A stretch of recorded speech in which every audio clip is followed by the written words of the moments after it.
طور پر 9 مئی کے واقعات میں بھی ان کی لیڈرشپ کو، ان کے کارکنوں کو جیلیں دیکھنا اور پھر ملٹری کورٹس کے تحت ان کے ٹرائل اور جس طرح سے بھی وہ سارا کچھ بھگت رہے ہیں وہ ہمارے سامنے ہے۔ اب سمجھ یہ آ رہی ہے کہ 2 سال میں جس طرح سے پہلی دفعہ یہ مصالحت کی آواز جو ہے وہ جیل سے اٹھی ہے، اور یہ ان لیڈرز کی طرف سے اٹھی ہے جنہوں نے کہا ہے کہ آخری دم تک ہم جو ہے عمران خان سے چیٹنگ نہیں کریں گے، ہم ان ایم این ایز کی طرح نہیں ہوں گے جو حلفاً تو کچھ اور کہتے رہیں گے اور پھر اپنے مفادات اور سیاسی کہہ لیں کہ بینیفٹس کے لیے جو ہے وہ دیگر پارٹیوں میں چلے جائیں گے۔ تو ہم نے دیکھا ہے کہ جس طرح سے 12 لوگ عمران خان کو چھوڑ گئے، جس میں وہ سارے ٹاپ کے منسٹرز ہوا کرتے تھے جو کہ اس وقت کیبنٹ میں سب کچھ انجوائے کیا کرتے تھے، تمام تر جو کہتے ہیں آسائشیں، سہولیات، مرات اور وہ جو سارا فیم تھا، تو وہ سب چھوڑ گئے۔ لیکن کیا ہے کہ doctor Yasmin Rashid cancer survivor, ڈٹ کے کھڑی رہ گئی وہ عورت، اور آج ایک بڑا پیارا سا جملہ آیا ہے کہ ڈٹ جاؤ یا ہٹ جاؤ۔ اب میں یہ سوچ رہی تھی کہ عمران خان مخاطب کس سے ہے کہ ڈٹ جاؤ یا ہٹ جاؤ، تو میرے خیال میں جس طرح سے انہوں نے 26 نومبر کو فائرنگ ہوئی تھی، گولیاں چلی تھیں، اور پھر اس کے بعد ہم نے بارہا دیکھا ہے کہ پاکستان تحریک انصاف کی جو لیڈرشپ ہے یا لوگ ہیں وہ تنگ آ کر یہ کہہ دیتے ہیں کہ ہم بھی اسلحہ لائیں گے، اگر ہم نے بھی ہاتھ اٹھایا تو پھر کیا ہوگا۔ تو ڈٹ جاؤ، ہٹ جاؤ یا کٹ جاؤ، مر جاؤ والی جو سچویشن ہے نا، ہمیں اس سے بچانا ہے پاکستان کو۔ ابھی صرف 2 جو الفاظ ہیں وہی آئے ہیں کہ ڈٹ جاؤ یا پھر ہٹ جاؤ۔ اب سوال یہ پیدا ہوتا ہے عمران خان نے یہ کس کو کہا ہے؟ کیا ان لوگوں کو کہا ہے جو کہ سیاسی مصالحت، سیاسی رفاداری جو ہے وہ نہیں کروا پا رہے ہیں، یا پھر عمران خان کس سے مخاطب ہے، کس کو یہ کہہ رہا ہے؟ یہ سوچنے کی بات ہے، اور عمران خان شاید ان بگوڑوں کو بھی کہہ رہا ہے جو کہ شاید اس طرح سے ساتھ نہیں دے پا رہے ہیں، اور شاید ان لوگوں کو بھی کہہ رہا ہے جو کہ ڈیول پلے کرنے کی کوشش کر رہے ہیں، یا ان لوگوں کو بھی کہہ رہا ہے جو سولو فلائٹ لیتے ہیں، ان لوگوں کو بھی کہہ رہا ہے کہ جو عمران خان کے حوالے سے افواہیں پھیلاتے ہیں، یا پھر ان لوگوں کو بھی کہہ رہے ہیں جن کو پاکستان کی جو سوورنٹی ہے وہ قابل قبول نہیں ہے، یا پھر ان لوگوں کو بھی کہہ رہے ہیں جو کہ تمام سر مسائل میں پاکستان کو سیاسی طور پر پھنسانے کی جو ایک کوشش کی جا رہی ہے۔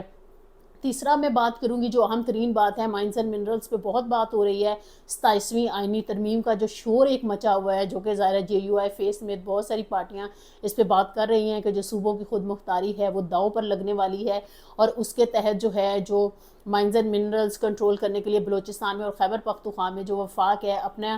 زیر اثر جو ہے بہت ساری چیزوں کو لے لے گا، اور اس کے ساتھ ساتھ ہیلتھ اور ایجوکیشن کی بھی بات ہو رہی ہے۔ ہیلتھ اور ایجوکیشن کے ساتھ ساتھ اگر ہم جس طرح سے یہ بات کر رہے ہیں کہ اگر مائنز اینڈ منرلز کے تحت 18ویں ترمیم کے ساتھ چھیڑ چھاڑ کی جاتی ہے اور پھر پیپلز پارٹی پھر کیا کرے گی، دوسری بات یہ ہے کہ کیا واقعی میں جو پاکستان یہ ساری سچویشن جو ڈیولپ ہو چکی ہے اس وقت، اس سیاسی بھنور سے نکلنا کتنا ضروری ہے، یا پھر ایسا ہی کرتے جائیں گے کہ صوبوں کو کارنر کریں گے، ان کی جو خود مختاری ہے اس کو اگر مزید وہ کہتے ہیں نا آپ اگر اس کو دباؤ کریں گے تو وہ پھر ایک چیز ابھرتی ہے۔ اور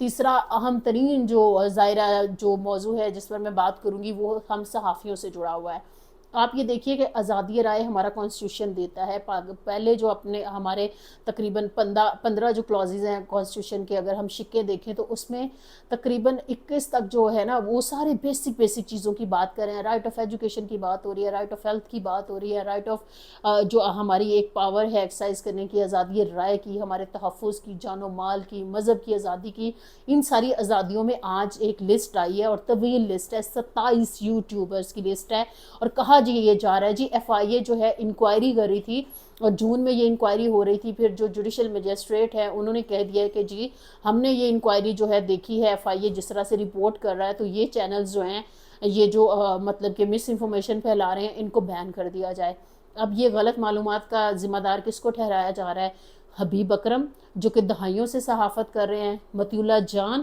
جن کا گریبان پروگرام میرے خیال میں عوام میں اتنی زیادہ پذیرائی حاصل کر چکا تھا، اور ابھی بھی ہم نے دیکھا کہ بارہا بہت سارے مواقعوں پہ جو مطیع اللہ جان ہے وہ بہت اچھی رپورٹنگ کرتے ہیں، فیکٹس کے ساتھ رپورٹ کر رہے ہوتے ہیں چیزیں۔ پھر بات ہو رہی ہے اسد طور کی، لائک کورٹ رپورٹنگ سمیت بہت سارے ایسے موضوعات ہیں جن پر شاید کسی عام صحافی کو اتنی دسترس نہیں ہے، تو اسد طور ان سارے موضوعات پر بات کر رہے ہوتے ہیں، اور انہوں نے مختلف جو جہتیں ہوتی ہیں صحافت کی اس سے وہ آگے بڑھتے بڑھتے یوٹیوب تک گئے ہیں۔ پھر بات ہو رہی ہے صدیق جان کی، تو آپ یہ دیکھیں یہ میں مثالیں اس لیے دے رہی ہوں، وہ بھی جو بول ٹی وی ہے اس کے بھی بیورو چیف رہ چکے ہیں، مختلف پوزیشنز پہ وہ کام کر چکے ہیں، تو یہ کچھ نام میں لے رہی ہوں۔ عبد القادر جو اے آر وائی میں کام کیا کرتے تھے، سبھی کاظمی، مطلب بہت سارے ایسے لوگ ہیں جو ہمارے اپنے فیلوز اور ہم فیلڈ میں سب لوگ ایک بیٹس میں ملاقات ہو جاتی ہے ایک دوسرے سے، تو یہ جو سارے نام ہیں ہمیں یہ نظر آ رہا ہے کہ ایک وقت ایسا ہوتا تھا کہ عوریہ مقبول جان کتنے پسندیدہ ہوا کرتے تھے، ان کا بھی نام ہے اس ساری لسٹ میں۔ تو ایک تو ہم اس کی شدید مذمت کرتے ہیں مائنس نیوز سے، ہمیں اس چیز کے کہ کسی بھی یوٹیوب چینل کو مائنس کر دیا جائے، کسی اینکر کو، کسی صحافی کو مائنس کر دیا جائے۔ ابھی بھی بہت سارے چہرے ایسے ہیں، حبیب اکرم سمیت جیسے میں نے ان کا ذکر کیا ہے، تو ٹی وی سے ان لوگوں کو مائنس کرتے کرتے اب ان کو یوٹیوب سے اور ڈیجیٹل پریزنس جو ہے وہ ان کی ختم کرنے کی کوشش کی جا رہی ہے۔ اگر واقعی میں کوئی ایسی پرابلم ہے ایف آئی اے کو، تو ان کے کس ولاگ، کس انٹرویو، کس پروگرام، کس اوپینین پہ کیا پرابلم تھا؟ کیا آپ لوگوں نے ان کو نوٹسز سرو کیے تھے؟ کیا ان کو وارننگز دی گئی تھی؟ کیا ایسا تھا کہ پیکا ایکٹ کے تحت اچانک سے یوٹیوب کو ہی لکھنا پڑ گیا کہ جی آپ جو ہیں ان کے چینلز جو ہیں وہ بلاک کر دیں، وہ ختم کر دیں، وہ ریموو کر دیں؟ تو یہ سراسر زیادتی ہے، کیونکہ یہ زیادتی جو ہے یہ اب سے نہیں ہو رہی، یہ تب سے ہو رہی ہے جب سے ارشد شریف کو لے آف کیا گیا تھا، پھر ان کو اپنا چینل چھوڑنا پڑا تھا، پھر ان کو دوسرے ملکوں میں جانا پڑا تھا، اور پھر اینڈ کیا ہوا تھا۔ تو اب دیکھنے کی بات یہ ہے کہ اکثر ان لوگوں پر یہ تنقید کی جاتی ہے جی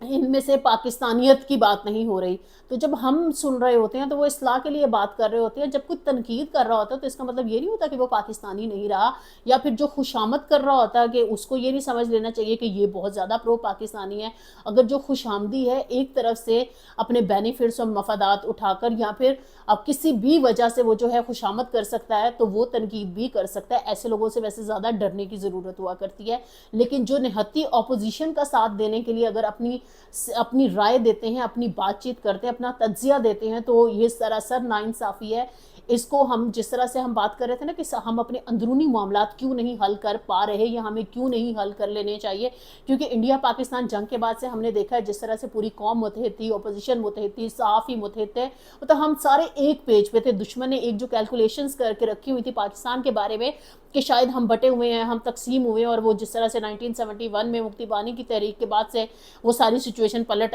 گئی تھی وٹ ایور،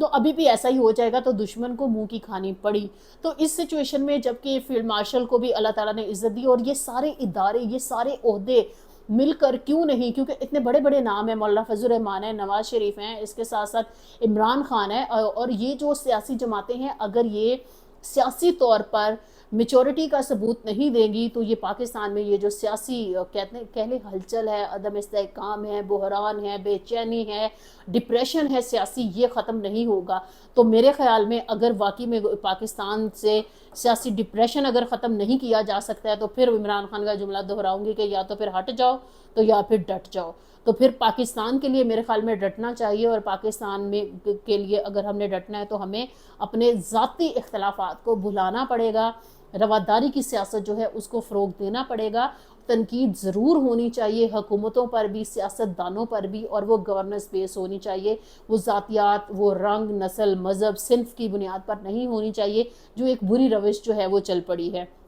تیسرا، جاتے جاتے میں ضرور بات کروں گی، گروپ کے ساتھ لوگوں نے شوگر لگایا ہوا ہے، اتنی فنی جو چیزیں ہیں وہ آ رہی تھی، تو اس سے یہ لگ رہا تھا کہ جیسے جو گروپ ہے وہ بھی لوگوں کا مائنڈ پڑھ لیتا ہے کہ کون سی پارٹی کا ٹلٹ، جس طرح ہم ٹی وی چینلز کو نہیں آج کل چیک کر لیتے اور مانیٹر کر لیتے، تو گروپ بھی ہمارے ساتھ وہی سلوک کر رہا ہے کہ آپ جس تعصب کے ساتھ جون سے سوال پوچھتے ہیں، وہ اسی تعصب سے بھرپور قسم کا تجزیہ اور جواب جو ہے وہ ہمارے سامنے پیش کر رہے ہوتے ہیں۔ لیکن کچھ لوگوں نے وہ جو ایک انڈیا پاکستان جنگ میں بھی ہم نے دیکھا تھا بہت ساری میمز بنی تھی، تو آج ایک انجوائمنٹ جو ہے وہ گروپ کے ساتھ بھی چل رہی ہے، اور کچھ لوگ تو یہ بہت سارا طنز کر رہے تھے کہ جس طرح یہ 27 یوٹیوبرز کی لسٹ آئی ہے، تو ایسا نہ ہو کہ پھر اس میں ایک جو نام ہے وہ گروپ کا بھی آ جائے کہ اس کو بھی پیکا کے تحت جو ہے وہ ختم کیا جائے یا بین کیا جائے۔ لیکن ہم اس بین کو پھر اگین میں کہوں گی ہم مذمت کرتے ہیں، اور جس طرح جرنلسٹ پروٹیکشن ایکٹ کے تحت جو ہے ابھی جو میڈیا کا بننا تھا کمیشن، اس کے سربراہ تعینات کر دیے گئے تھے پچھلے دنوں، اس پر جو صحافتی تنظیمیں ہیں انہوں نے تحفظات کا اظہار بھی کیا تھا، لیکن میرے خیال میں یہ جو تمام تر جو کانٹینٹ ہے اور یہ جو چینلز بلاک کرنے کی اور ریموو کرنے کی بات ہو رہی ہے، یہ معاملہ میڈیا کمیشن میں جانا چاہیے تھا۔ بہرحال ابھی یہ انیشیل سٹیجز پر ہے، جس طرح سے جوڈیشل میجسٹریٹ کی عدالت سے اور اس طرح سے لکھا گیا ہے، ظاہر اس میں اپیل اور باقی سارا طریقہ کار جو ہے وہ ضرور موجود ہوگا، اور ہم آنے والے دنوں میں دیکھیں گے کہ یہ لوگ جو ہیں، ظاہر ہے یہ آوازیں ختم نہیں کی جا سکتی، ان کے گلے نہیں دبائے جا سکتے ہیں، وہ سوچتے رہیں گے، بجائے یہ کہ آپ کسی کی دوسری سوچ کو ختم کریں۔ ہمیں میرے خیال میں مسئلے کے حل کی طرف جانا چاہیے، اور وہ پاکستان سے سیاسی ڈپریشن کا خاتمہ ہے۔ جب تک ہم وہ نہیں کریں گے معاملات آگے نہیں بڑھیں گے۔ آج کے لیے اتنا ہی۔ فوزیہ کلثوم رانا کا جو چینل ہے مائنس نیوز، اس کو فالو کرتے رہیے، سبسکرائب کرتے رہیے۔ آپ کی جو کمنٹس ہیں، آپ کا جو فیڈ بیک ہے، وہ ہمارے لیے بہت زیادہ حوصلہ افزائی کا باعث بنتا ہے۔